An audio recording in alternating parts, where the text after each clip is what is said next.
নমস্কার বন্ধুরা, আজ সকালবেলা টিফিনে আমি বানিয়ে ফেললাম একটা কুমড়ো রেসিপি।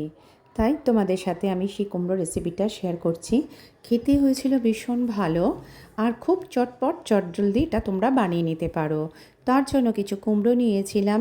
কুমড়োগুলোকে দেখো এভাবে কেটে নিয়ে যত পারবে পাতলা পাতলা যে কোনো শেপে কাটো, কেটে একটা চাটু নাও, চাটুর মধ্যে দিয়ে দাও, দিয়ে আর প্লেন গ্যাসটা কমিয়ে ঢাকা দিয়ে দাও।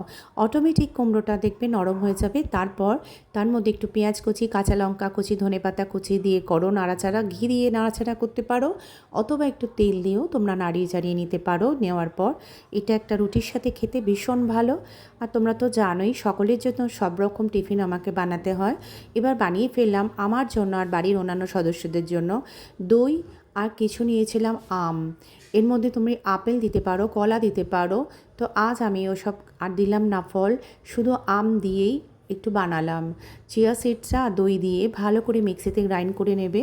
নেওয়ার পর দারুণ সুন্দর একটা হয়ে যাবে ম্যাঙ্গো চিয়া, একেবারে ম্যাঙ্গো চিয়া সিডসের একটা দই দিয়ে দারুণ রেসিপি। এটা তোমরা বানিয়ে ফেলো, স্বাস্থ্যের জন্য ভীষণ ভালো।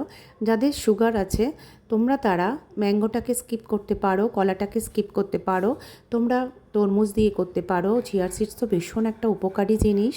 তাই তোমরা চিয়ার সিডসটা আমি আমার প্রতিদিন সকালবেলার ব্রেকফাস্টে এটাই আমার খাওয়ার।